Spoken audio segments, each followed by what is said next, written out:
Shabbat Shalom.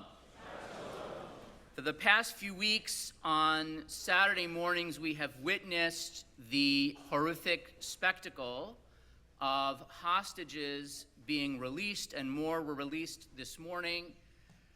And what I want to do with you in just a few minutes is reflect on the complicated feelings that we have, that one might have at this moment, seeing these folks who have been held captive for almost 500 days, emerging emaciated, tortured, knowing that there are many captives still being held. And how do we process feelings of that moment, but maybe also think about how we approach the moments of challenge in our own lives, of our own experiences, where we are balancing different emotions coming together. So in our Torah portion this morning, I mentioned it in one way, Hudson referred to it in a different way, we have Yitro, who is Moses' father-in-law, showing up and having heard of everything that happened to the Israelites, and he blesses God, and it says, Vayichad Yitro. That is a key phrase, Vayichad Yitro. Some of the commentators explain that he has goosebumps, that even though he did not actually experience these things directly, just hearing about them, having that remote experience, caused him to respond in a profound emotional way. And then the rabbis go on to, if you will, ding the Israelites a little bit, because Yitro then says, Baruch Hashem, blessed are you, God, that you have freed the Israelites from all of this trouble and travail. But oddly enough, and then it says, by the way, the Israelites, they sang a song at the sea, but then after that, all they did was kvetch. That they never really expressed a full appreciation for everything they had gone through. What should have been joy ended up being either neutral or negative. And so reflecting in this idea a little bit, last night I read a book called Revenge of the Tipping Point by Malcolm Gladwell. He's like, it's been 25 years since I wrote a book called The Tipping Point. I can probably make money off this again. You won't remember. But one of the chapters, he talks about remembrance of the Holocaust. And so I think for many of us today, it is something that is an essential part of our education, is an essential part of our dialogue. If you ask most Jews, what are the two most important events in history, right? One is the Holocaust, two is the founding of Israel, maybe the third is the Nordstrom sale, but definitely those are the two most important. And what he notes, what he reflects on historically, is that for the first decades, from 1945 really, until really 1978, the word Holocaust wasn't even used to describe what happened. The first museum of the Holocaust only was opened in around 1960. And indeed, it was only in dribs and drabs, and it was really only in the 90s that Holocaust remembrance really became such an important thread for our people. And he has his own ideas about why that is and how it relates to what he's trying to do. It's actually a pretty good book. But what I would note is that for many who suffered the Holocaust, so first of all, many of those who experienced the Holocaust did not survive to tell the story. So in part, this is a story that was not told because the witnesses were disposed of. But in fact, what Gladwell describes, and I think is true, is that many of those who survived really shut off, shut down, really chose to compartmentalize that part of their lives and go on and simply live life and not reflect, not talk about what happened to them during the war. And it was really only later that they began to open up. He talks about the role of a miniseries called Holocaust in 1978 that really opened a conversation here in America in a different way that had been opened previously. And now we live in a time when the last of those who were firsthand witnesses are, God willing, still blessed with life, but we know have limited time with us, and so there is an increased urgency to telling that story.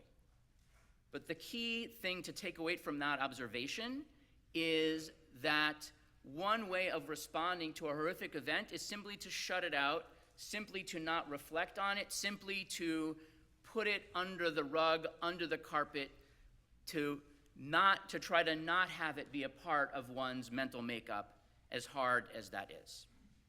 And so one way of looking at Vayichad Yitro, the way Yitro responds, is that the Israelites have been through this experience of slavery. They have been through this experience of starving and being thirsty in the desert, being attacked by Amalek. And you know what? They just don't want to talk about it. It's too fresh. It's too painful. They can't process it yet. Yitro, who's heard about it, he can respond emotionally. He can understand what that all means. Carrying the thread forward. Something my mom shared with me earlier this week. People say, oh, does Wendy write all your sermons? No, in fact, it's my mom. She pointed me to a podcast, Daniel Hartman and Yossi Klein Halevi, and she noted that for many, the foundation in the state of Israel and the Holocaust as exemplified by Auschwitz are linked together in different ways. But that for many Israelis now, for most, the Holocaust is history. Bad things were done to Jews over there. And now, what is happening, and I think in some sense it happened on October 7th, October 9th, October 10th, when people began to see the devastation, the horror, things that had not been experienced by Jews in 75, 80 years. It came back, but I think the release of the hostages, and this is what the podcast says, strikes a particular chord because we did not think that Jews would be treated like that, would be held at the point of starvation and death again. And so striking a chord, striking a nerve in particular for Israelis who thought that that was a part of history that was behind them. I'd like to suggest a resolution, an outcome. How do we practice? What do we do in a moment where on the one hand there should be such joy and such relief that 3 people are being brought home, that 3 people are saved? At the same time, only first now understanding the horror that they have been subjected to and understanding that there are over 70 more who are still in it. And so I'd like to suggest a different reading of that word vayichad, of that response of Yitro, of Jethro, that maybe gives us an idea. So the Yeshua Malko, Rabbi Yeshua of Kotna, reads Vayichad Yitro, and he relates it to a different root word, not the word for goosebumps, but the word chedva, which is one of the words for joy. So when at the Sheva Brachot at a wedding we sing Shabara Sasa V'Simchacha Tan V'Chala Gila Rina Ditza V'Chedva. It's like towards the end of the blessing. Everyone's like, when are we getting to the reception? But it's in there. And so what Rabbi Yeshua does is he says that each of those words for joy, sason, simcha, you can translate them both as joy. I always try, one is joy, one is gladness. Chedva, like how many synonyms? I got to look in the thesaurus. How many synonyms for joy are there? This blessing has 7 synonyms for joy and love. And what he suggests is the following, that simcha is unadulterated joy. Simcha is, I'm getting a present, it's something new I never had before. Sason is that feeling of I have suffered a loss and now I have returned, right? So a first marriage is simcha, a second marriage is sason, a third marriage, consider counseling.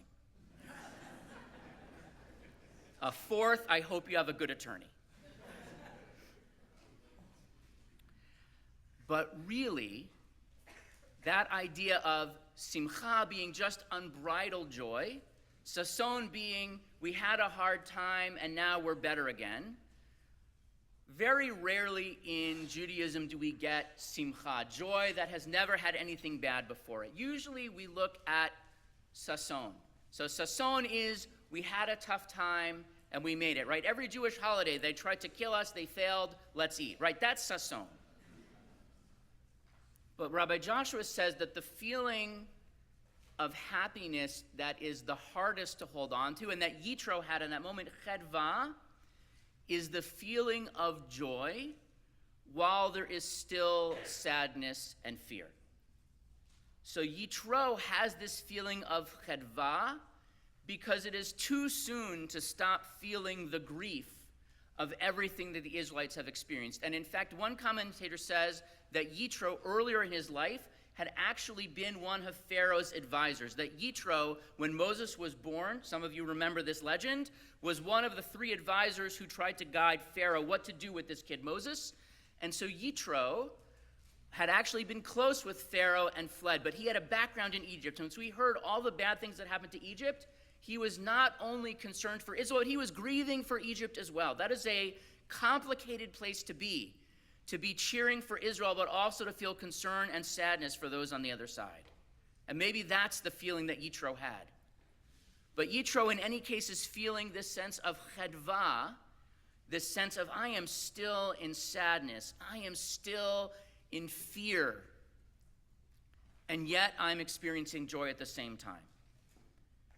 And so the experience of Israel of October 7th has, I think, been very different from the experience of Holocaust. Within moments, the memorials were going up. There are exhibitions. There are movies. There is a sense that this story cannot be allowed to fail, to falter, to be pushed under the rug, to be left silent.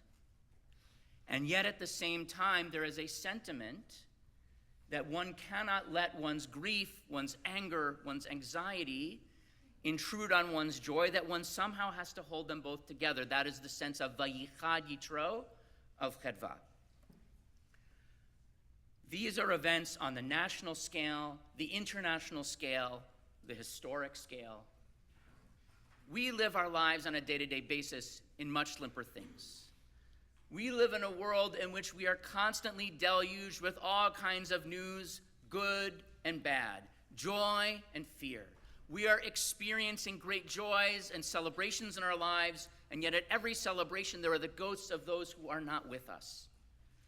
And so what I hope that we can grasp at this moment is that sense of chedva, of what does it mean to find joy, maybe even to experience good goosebumps, even in the midst of fear and anger and anguish. Not to put away the negativity and the loss, to be able to hold it in its place and hold joy and gladness in the other hand. To have goosebumps and smile in the same moment. Shabbat Shalom.